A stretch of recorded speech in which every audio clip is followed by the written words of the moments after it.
intense. It's the one book that takes us beyond the brutal headlines and realities of today and completely transports us to a different time and place. You know, to have truth and reconciliation, we need the truth, and that's what Michelle is doing for once. We haven't been afforded the true perspectives of what happened, and I feel like this book does that. This one story shows so many people's perspectives in such a raw and unfiltered way. It's a book that sparks conversations on issues that have plagued this country for far too long, leaving us with no doubt about who's considered important in the world and who's disposable. Canadians need this book to open our arms and hearts for refugees and to celebrate what Canada is all about.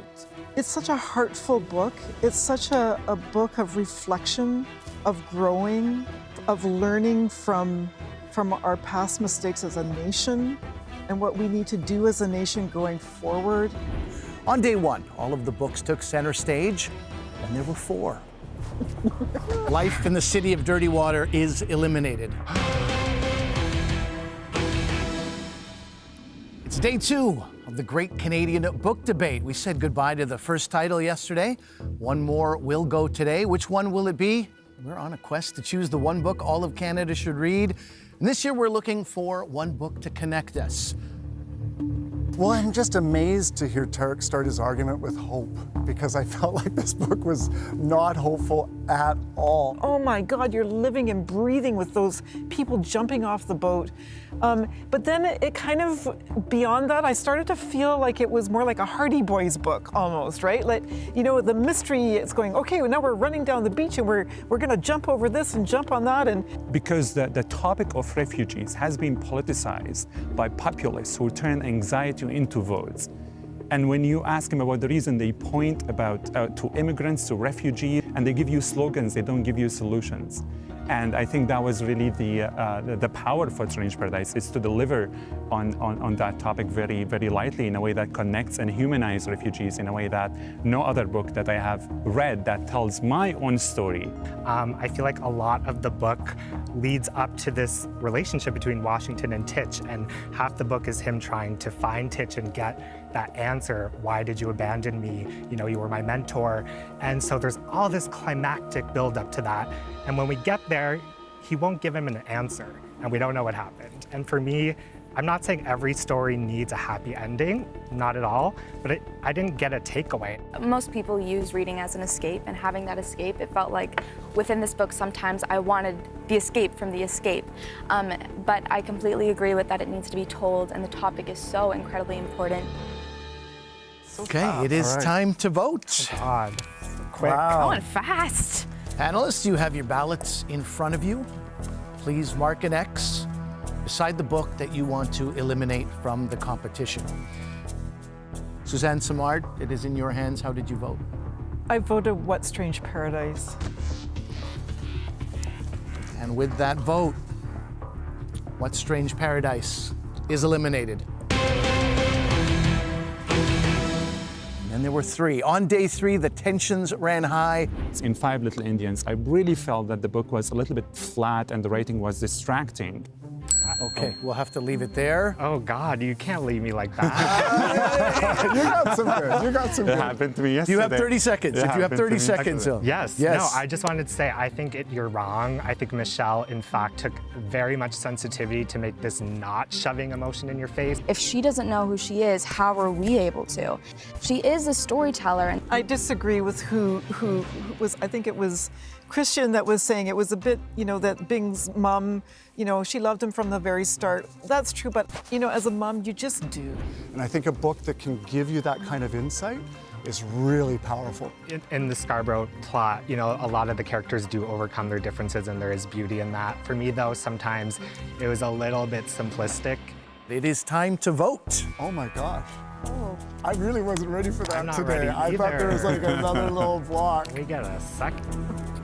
With that, Washington Black has been eliminated.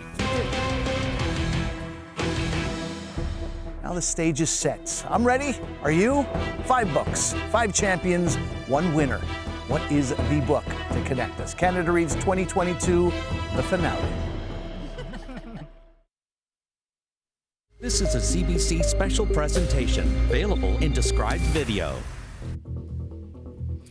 It's our final day here on the Great Canadian Book Debate. We started with 5 fantastic titles. Each one connected us in different ways. 3 books have been eliminated. There are 2 left, but only one can win. I'm your host, Ali Hassan. This is Canada Reads.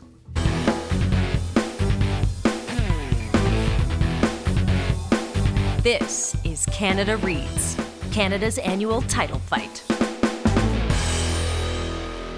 Hello and welcome back. Joining me for the final time are this year's panelists. Olympic champion Mark Tewksbury, Vogue writer Christian Allaire, actor Malia Baker, forest ecologist Suzanne Simard, and entrepreneur Tarek Haddad. On day 1, we said goodbye to Life in the City of Dirty Water by Clayton Thomas Mueller. That memoir was selected by Suzanne Simard. Hello, Suzanne. Hello. On day 2, What Strange Paradise by Omar El-Akkad was eliminated, the novel that Tarek Haddad was backing. Hello, Tarek. Hello, Ali. And yesterday, day 3, we had our most dramatic vote, yet we had a tie. But in the end, we said goodbye to the novel Washington Black by Essie Yadujian. It was championed by Mark Tewksbury. How are you feeling today, Mark? I'm pretty good, Ali. You know, people think that I'm competitive, and I am to a point, but I love excellence, and in fact, delighting in others' excellence, because there's room for all of us. And I just want to say a nod to you, Ali, and to the other defenders this week. I think that it's been such a joy to be part of this show this year. Sometimes I've watched it and it feels like they talked about everything but the characters and stories and settings in the book. And I feel like we had such a robust book debate. So to the excellence for all of you this week, thank you. Thank you, Mark. And I'm not sure why people would think an Olympic champion is competitive. That's strange. I do want to give you a moment to remind everyone why all of Canada should read Washington Black. Sure. I mean, I've myself written 3 books. We didn't talk about that this week yet. But, and I thought they were pretty good, you know, my writing. And then I read Essie. And I realized, oh, that's what writing looks like. That's excellence. That's what artfulness, poetic, precise, profound writing is. And I think what Essie did, you know, she mimicked the conventions of a 19th century novel, and it took me a while to figure that out. I love some of the headers to the chapters, like, and so we didn't die. Ah, but the cold. And she just creates a moment with that sentence. And through Washington Black, she told a historical narrative, a story, but it's also timeless and topical, covering colonialism, slavery, surveillance of the black man, and what it means to be truly free. So Essie, I loved this experience. I loved this book. Thank you for your gifts, your humanity, and most importantly, your friendship. And this experience has been a game changer for me. I would ride my bike and do my work at the Calgary Public Library every day in the Central Library. It's beautiful. And I got myself, after many, many years, a library card to keep reading. And I hope that's what Canada does after this show. For our radio audience, Mark I just held up the card. his card with so much joy and pride. Thank you so much, Mark. Thanks, Ali. Well, it's our final day. And at the end of the show, we will know the one book all of Canada should read. Again, I remind you before we get into today's debate, the audience should be aware that these books deal with difficult topics. And you can head to cbcbooks.ca to find places to get support. All right, Christian, we have gone clockwise around the circle all week, but Mark is now a free agent, so this means you are up first. You are championing 5 Little Indians by Michelle Good. Let's check this out. 5 Little Indians is a book that follows the lives of 5 residential school survivors. Kenny, Lucy, Howie, Maisie, and Clara. 5 stolen children. Alone, without support or families, now teens, they find their way to the seedy world of East Side Vancouver. It explores the ongoing impact of what these children had to deal with and resolve, hopefully, when they left the schools carrying a tremendous burden of psychological injury. But connected by other memories, too. Of furtive notes, longing glances, secret celebrations. Their lives connect and disconnect over the decades as they strive to reclaim their identity. 5 Little Indians, searching for home. Christian, you made it to the final day today. How are you feeling? I had a lot of coffee, so I'm feeling ready. I'm like, bing, I'm awake. I can see it in your eyes. I can see the bing in your eyes. Present. All right. Malia, you are our other finalist. You're championing Scarborough by Catherine Hernandez. Let's check out the trailer. Scarborough is about a literacy center that is set up in a low-income community, a diverse community of the working poor, where the concrete cracks beneath the feet. Miss Hina, a social worker, offers kids more than just language skills. She gives them a safe haven. This community is riddled with issues ranging from substance use to physical and emotional abuse. It's about finding dignity in unexpected places, a neighborhood that refuses to be undone. In Scarborough, where the concrete cracks beneath the feet, we are roses determined to thrive.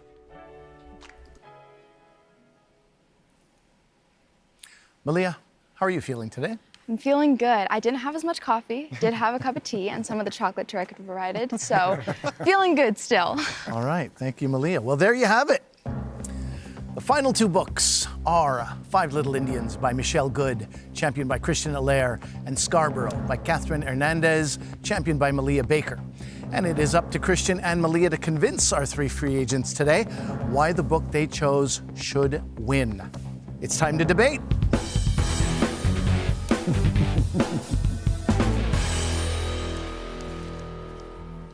We're going to start with two debate rounds. Christian and Malia will each make their opening arguments or opening statements, and then we'll see what the free agents have to say. So, Christian, you have 60 seconds. Why should Five Little Indians win Canada Reads? It's time for Canada to reckon with residential schools. We can no longer ignore this lingering history as our stolen children's bodies emerge from the shadows. Just this week, survivors traveled to the Vatican to demand a formal apology. This acknowledgement is necessary, but apologies are not enough. This book does what all Canadians should be doing at this time, which is learning and teaching the true history and understanding the impacts today. Michelle's story embodies all of our book's themes. Like Essie, there's a quest for freedom and self-discovery. Like Omar, there's a sense of displacement and finding home. Like Thomas, there's a reconnection to culture and spirituality. They say it will take 7 generations to heal from residential schools. They ended only in the 90s, so this healing journey is far from over. Five Little Indians asks us for help to do so, and Canadians have a challenging but important duty to listen. Very nice. Thank you, Christian. Okay, panelists, you heard what Christian has to say. Mark, you voted against Five Little Indians yesterday. Now, you said it was strategic. But well, it was even just because, just to have a vote against it. That right? was all, yeah. Yeah, all right. Well, Is you that wanted to go strategic? Yeah. first at some point. So let's start with you here. What do you think about what Christian has to say? Well, about I mean, first of all, I thought it was really lovely to bring the three of us into yours. I'm wondering how your book connects to Scarborough. I mean, good, but yeah. I'm trying to win you. I don't need to I win know, Mario. that's so true. It's so true. You know, I mean, Kristen, it is time for Canada to reckon with its history. And this book, I think, really takes the residential school issue and makes it really accessible to non-Indigenous people. And I think at the end of the day, that's why this book is so impactful. And for all the critiques I had of it, because I'm in the debate, I understood the mechanisms that Michelle used. I understood the need for maybe a one dimension for the brother and sister characters. You've won me over with some of your arguments this week. I think I've seen more depth in some of the characters than I was giving credit for. And I do agree, it's time that Canada needs to listen to our very difficult history. Malia, let me hear from you on that. I agree and disagree on some parts. I feel like looking at the craft in particular, most of the characters, I didn't really know who they were outside of their trauma, and as much as that is within a person, I couldn't really grasp onto the sad good moments, especially when Kenny passed and we were told that he paid for the braces and he paid for the house. It was almost simplified and glossed over. And I just wanted to hear about those moments instead of some of the fluff that went around them. Yeah. I mean, but okay, so I'm not one for a fluffy, happy ending that's tied up in a bow. Mm-hmm. I hate that, in fact. I love more of a tension. I think with Lucy and Kenny, He tragically passes. We're afforded that happy ending that survivors haven't gotten yet. I think that's the power in it, is for once we can have a happy ending, and we should have more happy endings. And it might come off as cheesy or cliche, but I think it was effective because that's a happy ending no one's gotten yet. Derek, your thoughts? I love what Christian just said about happy endings, because I'm sure a lot of you were criticizing What Strange Paradise for that similar story of, us having the privilege of fantasizing about everything going to work out at the end. Things did not work out for residential school survivors. It is a cross-generational trauma. And for me, even coming from 8,000 kilometers far away from Canada, I did not learn anything about residential schools until I got here. It is a topic that needs to be told. It is a topic that needs to have the light shed on it. I'm really happy that how the book was connecting us to the culture in so many ways. When Mariah was smudging and she was bathing, I think Clara, in the sweet smoke of smoldering sage.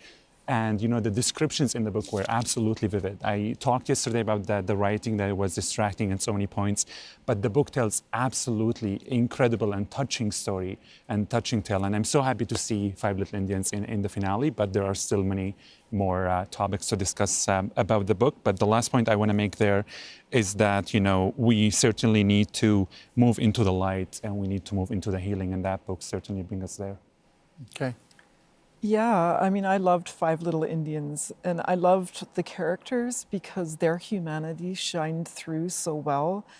Their ability to connect with each other, even Howie and Kenny looking for berries and helping each other find food when they're starving, and Clara and Lucy, Lucy with her OCD and Claire with her anger, and that was so different, but they were able to support each other.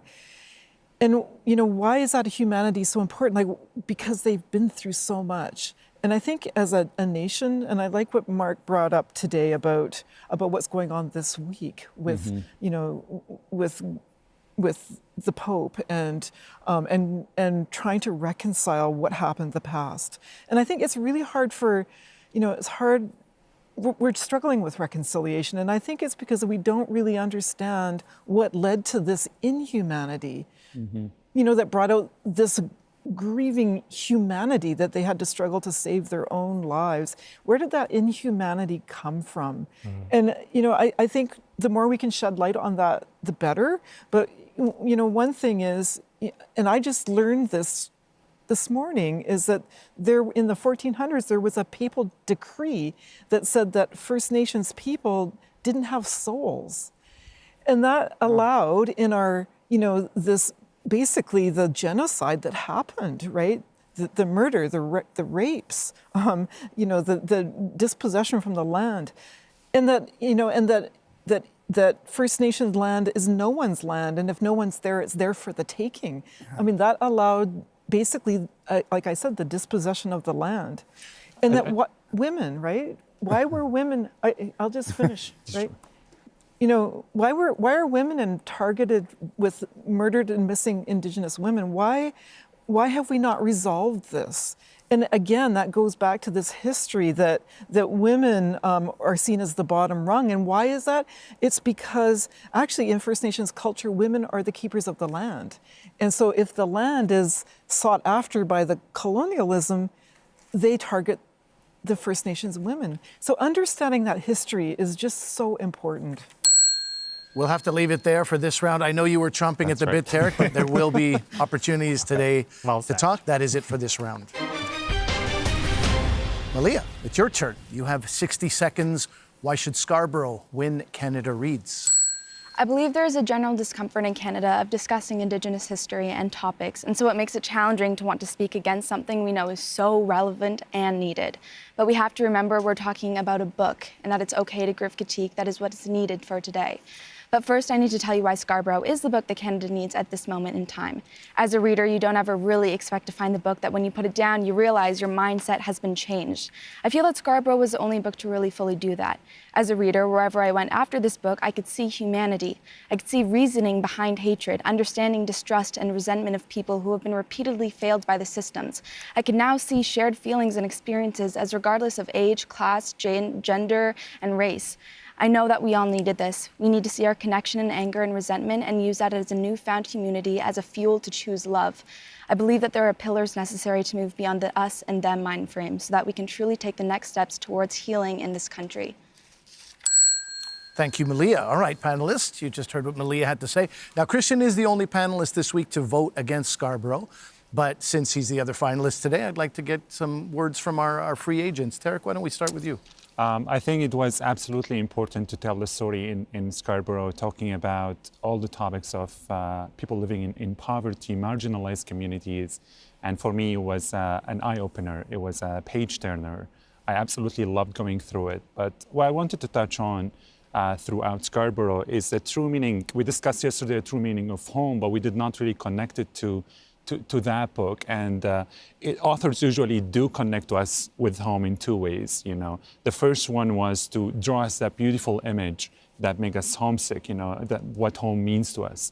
And the other way is to give us that perspective about how outsiders look at us, you know, and how we are living, and the issues that matter for us inside our homes probably is not being brought out. So I think Catherine did really incredible job in bringing that to light and humanizing the characters and giving them all voices. I think the only thing that really did make sense to me more than the other books is how we brought the topic of bureaucracy in Canada that is really putting people behind and not prioritizing the issues that matter to them. For example, the Ontario Reads program, it just really talking about how governments are failing our communities, are not really doing much. And I know it was cynical, but that has certainly taught me a lot. Yeah, I want to get you in here, Mark, but I do want to remind us all that we are talking about the books and not sort of these issues, right? Yes. Yeah, which are all important, of course. And even I want to talk on Malia's opening, because I think you made some really important statements there. I think that Scarborough really did help me see things differently, no question about it. And I have a real life instance. I mean, my registration had run up, I was pulled over by a police officer, my partner and I, we were sitting in the car, and as that police officer was coming up, I felt nervous, as we do, and I thought, my God, how would Victor feel in this situation, in this moment? Black Victor. You know, if I'm nervous with all of my white privilege, what would it, that book was able to put me in other people's shoes for sure. I'll leave it at that because I really wanted to just, I'll leave my comments for the book later, but I wanted to comment just on the opening statement. Absolutely. Suzanne? Yeah, I love Scarborough as well. And, you know, the characters, because it was all told in the first person and there was so much beautiful dialogue that you really felt present with each character. I felt a great deal of empathy. Even for Corey, who was, you know, I would say the most troubled, really. Terrible. Despicable? Yeah. Despicable, but look what he came from, right? He had an absent father and a drug-addicted mother. And so he really, you know, he didn't have any foundation to come from. And it just shows that, you know, we need to lift up the entire community so we're all better off. And I think this, you know, this has been known for a long time, but it's not something that we actually actualize in how we raise our society. You know, we keep, you know, marginalized communities stay marginalized. And you know, and I think also putting a human face on how deep that is was with Laura, and you know how she basically had to raise herself for a large part of it. She was alone a lot. You know, she had to, you know, make these little dolls out of the pink slips under the door. She, you know, and when she was being raised by Corey, he was so unable to look after her. She really had to bring herself up.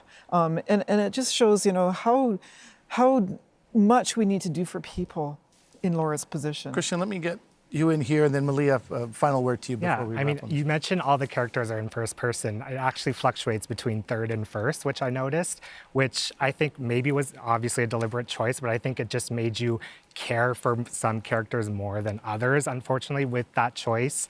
And you know, I think the book does a great job at offering a snapshot into all these different cultures. I think that is so strong, but unfortunately, some were more effective. You know, I think Bing, the chapter that stuck out to me was talking about Filipino culture and how they shop for shoes and how they trace their shoes, cut them out, bring them. I loved that detail. But as an Indigenous reader, and I know I keep going in on Sylvie and her family, I just didn't believe it. I felt like the details of that character were very surface level. You know, be good or you won't get fry bread, or one chapter is around a powwow. I love that representation, don't get me wrong, but I felt like it was kind of like the first things that come up on Google, unfortunately for me. It was a very kind of obvious character. Malia, final word to you with a minute and a half that we have. I think one of the strengths about Scarborough is that the way of this story is told. I think even when Catherine was writing this book, I had the opportunity to speak with her, and she was saying how she paid for her services from her friends and her community, which is also Scarborough, to have that authenticity really strike. I feel like that translates into the book. It almost feels like you're sitting down with a community member and they're telling you these stories from the first person. And with Sylvie, I'd have to disagree again.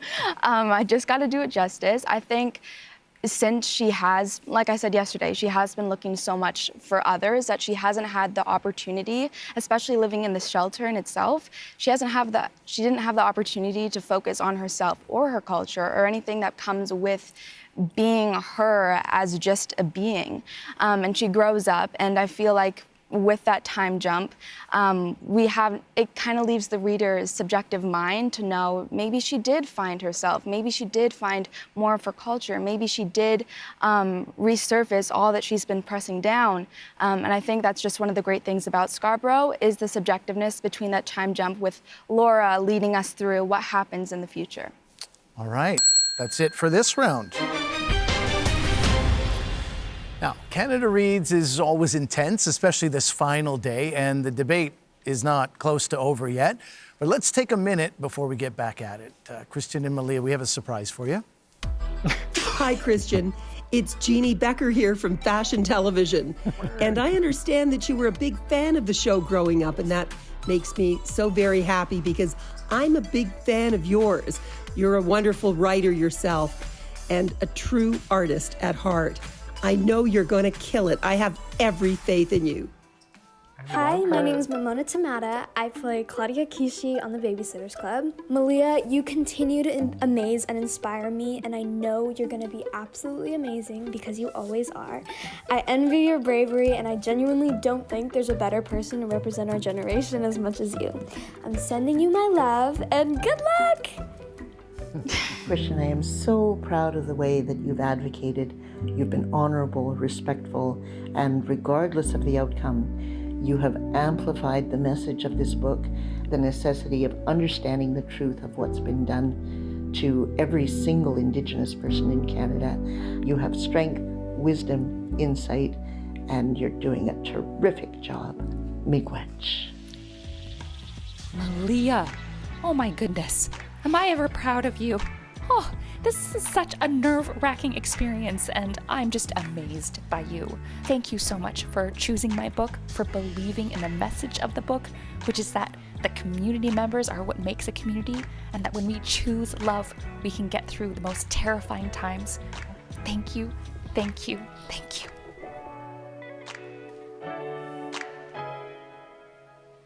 Bringing some joy and emotion to our finalists. Those are the voices of iconic fashion journalist Jeannie Becker, Malia's Babysitters Club co-star Momona Tamata, and authors Michelle Good and Catherine Hernandez. I'm Ali Hassan, and this is Canada Reads on CBC and SiriusXM. Let's get back to the debate.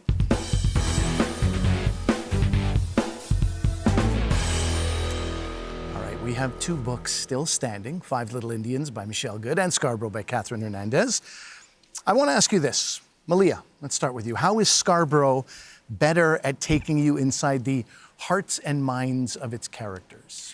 Yeah, I feel like with the hearts and minds of Scarborough, since there is such a vast difference in all the perspectives that we shift through, I'm gonna have to lead with the dialogue that happens. It feels so real. I mean, throughout the first page, with Mark saying, I think it was yesterday or the day before, how Catherine has that playwright background, and that's kind of her standing forward with that. I think that's one of the strengths about Scarborough. I think that we can hear these people speaking into our heads, and we can hear the voices behind the stories, and that's one of the most authentic references from it.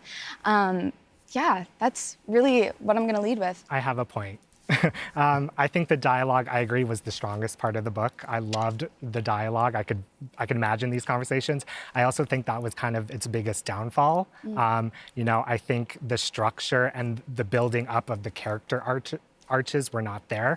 You know, you think of a character like in Five Little Indians, Maisie. She's very brief, but she has an arch. She's actually the most put together at first, and then she kind of unravels. So she's short, but she has a full story. I felt like a lot of the characters, someone like Victor, who I think is so important, making a point about racial profiling, that's such an important character, and he was given maybe 2 chapters, and I didn't understand who he was outside of that experience.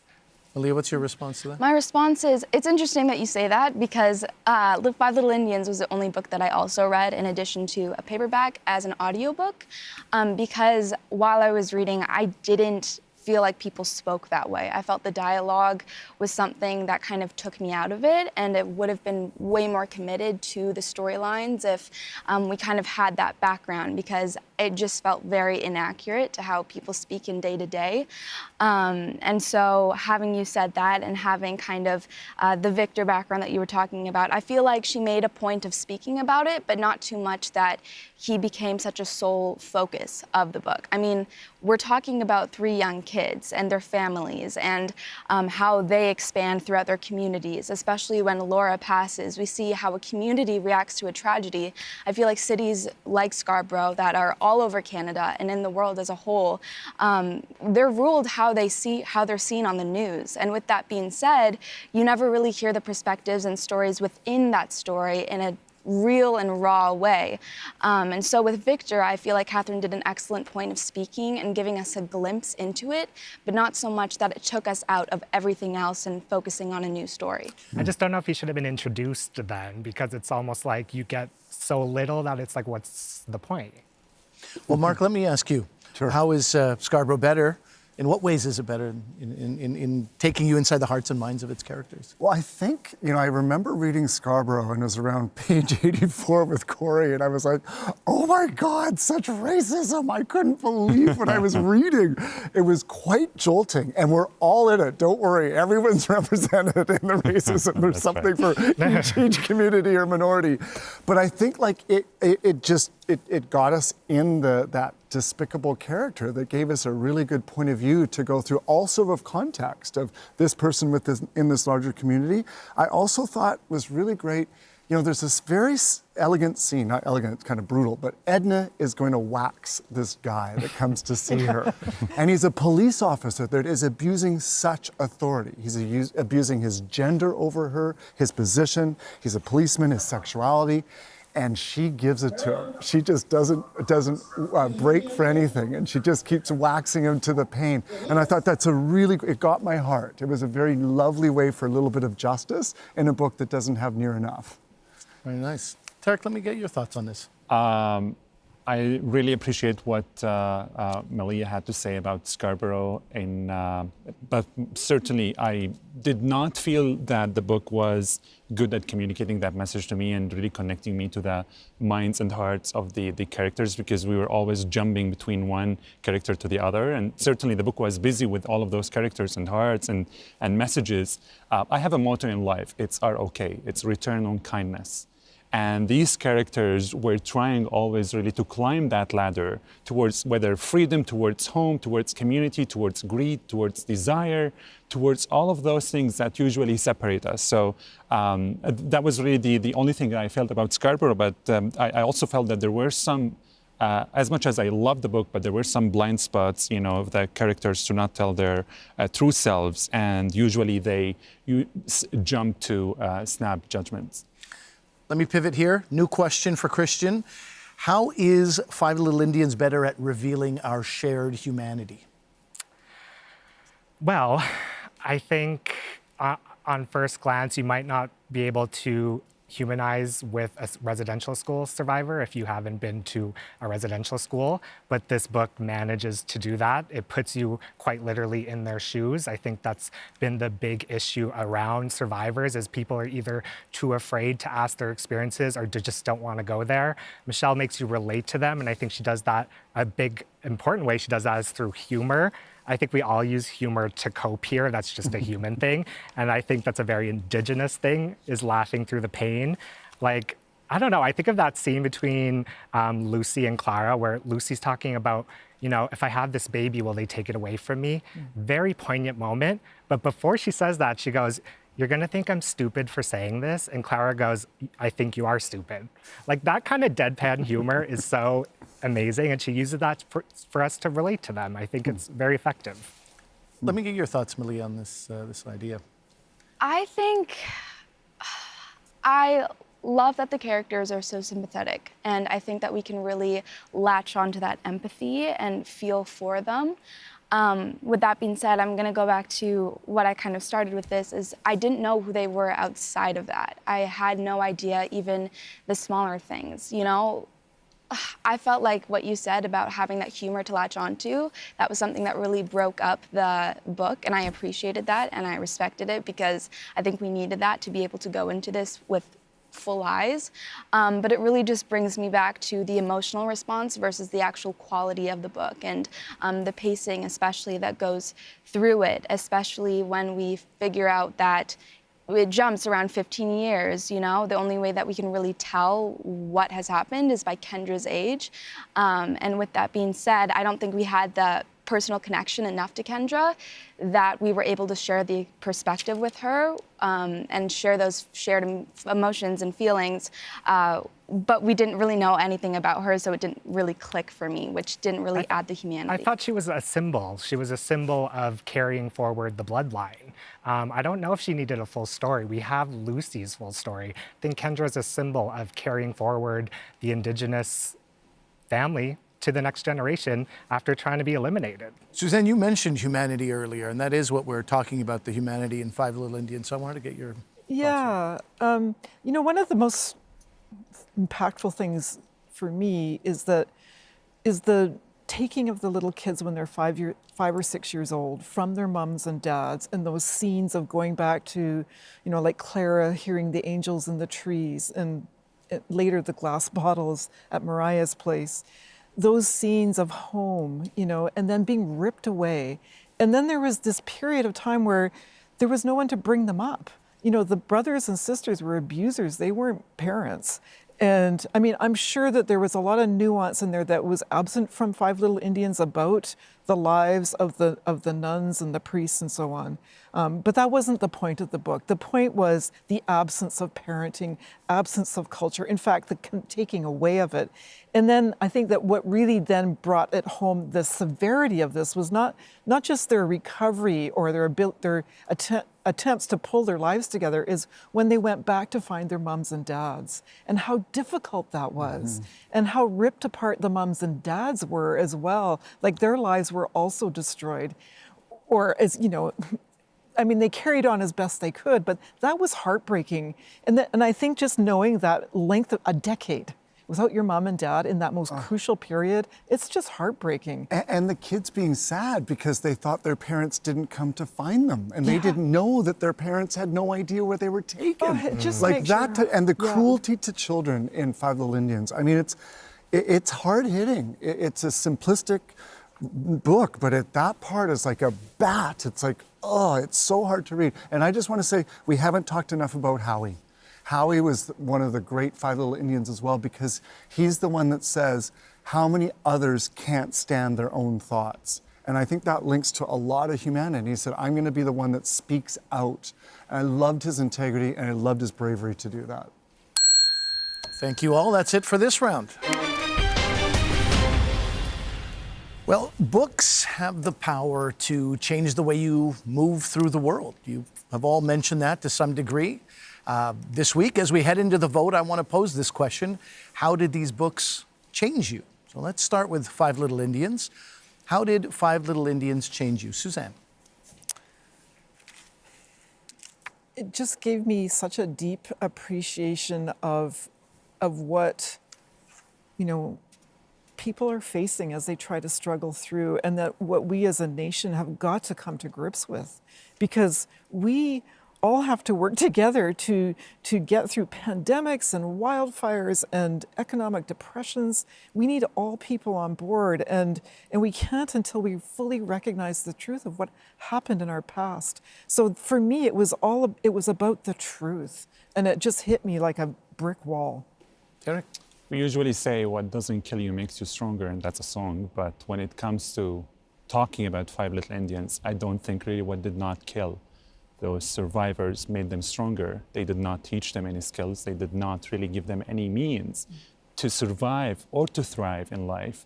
So that was really heart-wrenching for me, really knowing how late we are to deal with this topic, how late Canada is to correct its past. And, for me personally, that connected to huge elements for me personally. I became a Canadian citizen in 2020. And I said, when I became a Canadian citizen, I did not just sign up for the country's excellence. I also owned its mistakes and its failures. And as a new citizen, I will work so hard every single day to make Canada better for our children and grandchildren. Wow. I mean, I really, really understood the intergenerational trauma that way up from the parents' point of view. I don't think of these things. I hadn't. And like I said, that empty playground that's rusted, I'll never get out of my mind. And I remember I wrote something while reading. I said, stealing children, empty playgrounds, shearing their heads, abused in every way, set free. But what is that? How will you ever be free after this experience? I'll never be at peace. I will never know freedom. I think that touched me in a very, very big way. All right. Malia? I think that I definitely learned a lot. I think some of those I had context on beforehand, and diving into it deeper, I had so much more respect for it.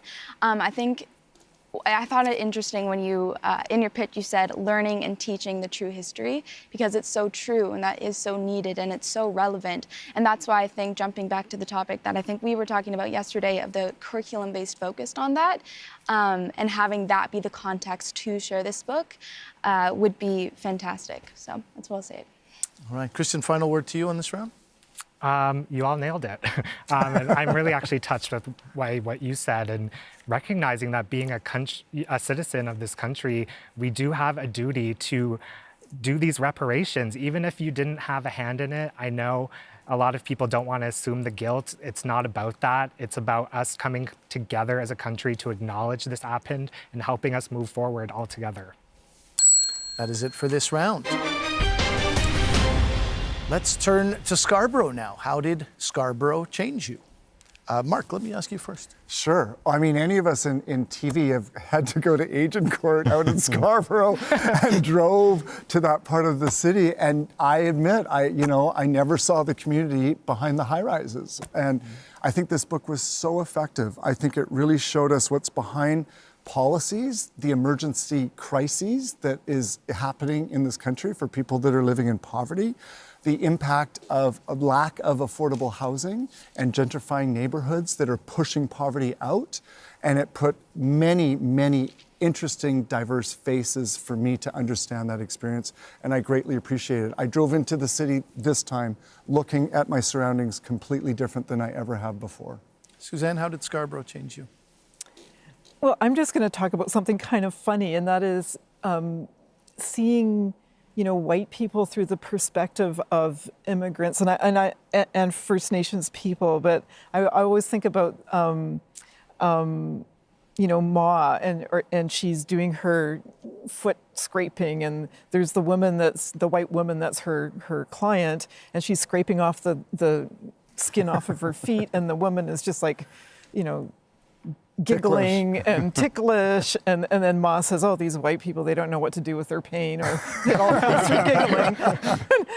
and then another one was Hina, when Hina was, they were playing the national anthem, and it was Celine Dion, and she's like, "Oh God, I can't stand it when Celine Dion sings the national anthem." And I thought, I'd never had heard that perspective before, so I really just appreciated it, and I love the humor of that. There was so much humor in the book, and so much tears as well. It was just this back and forth, and I loved going through all the emotions of the book. So yeah, that really put a lot of breath in me when I was reading it. Empathy, compassion, community, kindness. And it taught me to seek kindness because it's the true medicine. It taught me a lot about, actually, it was so relevant to me personally. You know, I live in Nova Scotia, and I know a lot of immigrants who live in communities like Scarborough. There are tens of Scarboroughs across Canada. Everywhere you go, you find the same stories. It feels so relevant. It feels the same issues that people have to live up with, like racism, which was portrayed absolutely incredibly in the book, that so many Canadians even feel like this is really, you are just reacting too much or overreacting to that topic. So I truly appreciated that discussion throughout the book with the characters, and I think Catherine did a really amazing job. Christian, how did Scarborough change you? Well, I mean, despite living in Toronto, I've only been to Scarborough once, and I think my biggest takeaway is need to go to Scarborough. I mean, it has dark themes, but I think the way she describes restaurants and like the local nail salon, it has such a unique flavor that I'm like, I'm going. I want to hang out there. But I also think just understanding, I connected really with Miss Hina's story and the sort of pushback that educators get, and sort of slashed budgets, not enough support. My mother's an education director. My sister is a teacher. So I really related to that. And I haven't thought about how hard they have to work just to educate our children. And this book really beautifully illuminated that. Malia, with half a minute left, let's give you the final word. You all hit it right on the head of the nail. I really want to point into what Tarek said, especially about how there are hundreds of Scarboroughs all over Canada. I think that was one of the most impactful parts about Scarborough for me and changed my mind. I've never been to Scarborough. I don't know what that's like. I live in Vancouver, but I still have that poverty, especially walking down East Hastings, which is what we talk about in Five Little Indians as well. But I think it was in more detail about having to relate certain topics, discussions, issues, especially in our systemic issues as well, into different cities, into different situations, into different people's lives, and just that changed perspective throughout the entire thing. It was really, it hit hard. All right, that is it for this round. Okay, Malia, Christian, Canada Reads is a competition. We are all aware of that. There can only be one winner, but we know a few people who believe that you are winners no matter what happens today. So let's listen to this. Hi, Mia. I'm so proud that you're into the final rounds of Canada Reads. I mean, the last time that I saw you, we were watching Hunger Games for 6 hours straight in my bedroom. You supported me with all my choices, and I just want to say break a leg to you. And I hope you do well in the final rounds of Canada Reads. Ani, Chris, I'm so happy to send best wishes from my family and extended community. We are very proud of your bravery, gratitude towards others, and your courage. We wish all the best on this journey, and we are here in spirit supporting you. Best wishes, Mum. Hi, Malia. This is Ashley Spires, aka your Auntie Ashley. You are simply the most extraordinary young human that I have ever known. I don't know anyone, young or old, who is a better champion of books and advocate of change. And my heart fills knowing that you are the future of Canada. So just know that your home is rooting for you, your community is proud of you, and I love you. You've got this. Anin Kinoia, Zolgabwe Dijnakaz, Bizing Dunjaba. Christian, you constantly amaze us back here at home with all your achievements, and you bring much pride to our nation. And all of us back home here at Nipissing will be cheering you on every step of the way. Good luck, Christian! And always remember, no matter where you are, no matter what challenges come before you, you are a Nipissing warrior. Miigwech. Trying to make me cry over here. That's the part of the show where the Canada Reads team does you dirty a little bit. I will say that. Wow. That was Malia's sister, Ivory, Christian's mother, Nancy, Malia's family friend and aunt, Ashley Spires, and Chief Scott McLeod of Nipissing First Nation. I'm Ali Hassan, and this is Canada Reads on CBC and SiriusXM. Let's get back to the debate. Okay,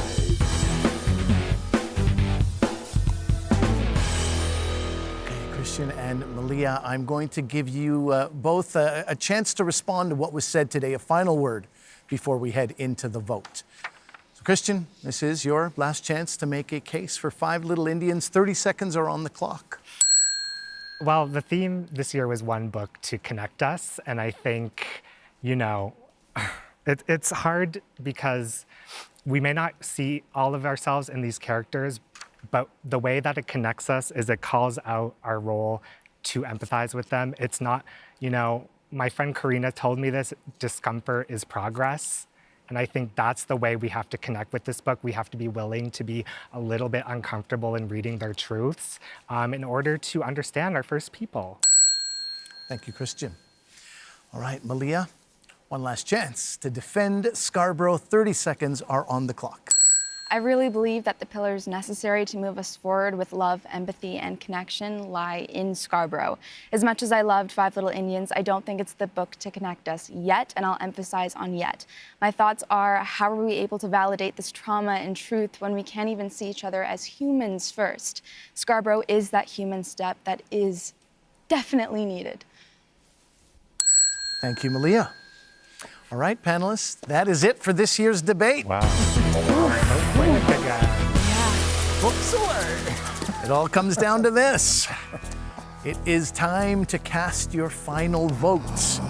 Your ballots are exactly where they've been all week, right in front of you. That's right. And this is exactly like the votes you cast the last 3 days. You are voting to eliminate a title, and the last book standing will win Canada Reads. Once you have voted, Winnie from the Canada Reads team will collect your ballots. They will go around the circle. Please hand them your ballot when you are ready. Mark your, well, I'll let you focus there, Mark, actually, but your signature quick voting is not there today. I note that. Tarek as well, taking some more time with it. And definitely this is, I wouldn't say this is an easy vote, except for Christian and Malia. A little bit easier to, You guys did great. The agents have. You guys both did so good. Yeah, you did. So good. Proud of the youth. Over the years, 20 titles have won Canada Reads. Books such as In the Skin of a Lion by Michael Ondaatje, that was the very first winner back in 2002. Other titles such as A Complicated Kindness by Miriam Taves, Lullabies for Little Criminals by Heather O'Neill, The Best Laid Plans by Terry Follis, February by Lisa Moore, Something Fierce by Carmen Aguirre, Forgiveness by Mark Sakamoto, and last year, Johnny Appleseed by Joshua Whitehead won Canada Reads. Which book will be the next Canada Reads winner? Will it be Five Little Indians by Michelle Good, or will it be Scarborough by Catherine Hernandez? We will know that in just a moment. I will say that, we say this every year, but there's no real losing here. There can only be one winner, but there is no losing here. There's a benefit, nationwide to readers and to, even right up to publishing houses. This is Libraries. It's always a good feeling. Libraries, of course. Yeah, absolutely. Thank you, Winnie. I think we all Winnie learned has a lot. handed me the ballots, and I have them in hand. Christian Allaire, we'll start with you. We know how you voted, but we will ask you for formality's sake. How did you vote? I voted against Scarborough. One vote against Scarborough. Malia Baker, how did you vote? I voted against Five Little Indians. Five Little Indians, so one vote against each book. Mark Tewksbury, how did you vote? I voted against Scarborough, Malia. I love you. Sorry. It's 2 votes against Scarborough. Suzanne Simard, how did you vote? I voted against Scarborough as well. I'm sorry, Malia. It's a beautiful book. That's 3 votes against Scarborough. I will tell you that Scarborough has been eliminated from Canada Reads, and the winner of Canada Reads 2022 is Five Little Indians. Tarek, I will ask you, there are no secret ballots on Canada That's Reads, right. so I will ask you as well, how did you vote? I also voted against Scarborough. Okay. That gives Mark some relief somehow. But both of you, again, standing, sitting there with your pen in hand and not making an easy decision by the looks of it. Yeah. Well, congratulations, Christian. Thank you. Miigwech. And all of you. We have another little surprise for you. Oh, God, we have Michelle Good on the phone. I'm going to cry again. Hello, Michelle. Hello. Oh, hi. Hello, Christian. You gem, you perfect young man. It's so nice to see you. So nice to see you. You have done so well, and I am so thankful for the work that you've done this week. It's just been tremendous. Thank you. Thank you for telling this story. I mean, oh my God, I'm only here to amplify your words, and the work you've done with this book is incredible, and it's been my honor to be able to defend it. That's all I can say. Oh, thank you, Christian. You're in my heart, and we're off to Bobo for dinner, you and me. I'm taking it. We're going to dinner, girl. We're coming. You bet. Absolutely. Well, you will see each other in New York. Thank you, Michelle. You will see each other in New York, but before that, you will be able to see each other again. I'll be calling you after this, I'm sure. There'll be plenty of opportunities. I think, Mark, despite the fact that your glacier trip is not happening as soon as you as you hoped it would, I think there's I can speak for all of us. We'd love to see pictures of you in New York going for your. We will. Right. Malia, I want to give you a moment. We have a few minutes left, and just ask how you're feeling.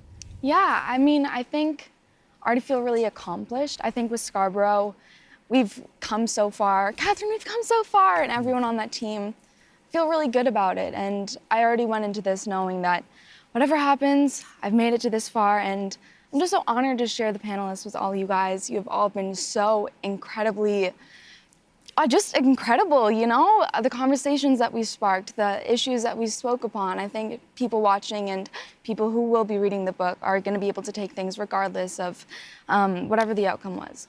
Hey, can I say, Malia, you had such a perfect opening, to go up against Five Little Indians on a day when our residential school survivors are meeting the Pope. You did such a beautiful job. You just absolutely held your own, and please hold your head more than high. You just were remarkable all the way to the final words today. And, many of you have mentioned the scholastic element as well, and how this will be in books, and students will read it, and I think that is absolutely wonderful. Christian, I want to ask you a final thing. What do you want Canadians to know as they read Five Little Indians? Well, I'm just so happy here within the five of us that everyone even had the willingness and wanting to read this book. I think that's been the main struggle, is this history and these experiences haven't been taught. And so to hear all your debates and to approach them with such care, I want to thank you all for doing that, because it's a very, very difficult subject, especially for me to talk about.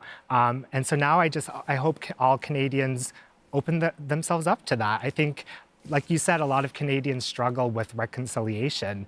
They don't know what to do. They need something to do about it. You can read this book, and the best thing you can do is just understand. That's an easy first step we can all take, and this book is the most beautiful version of that, I think, so.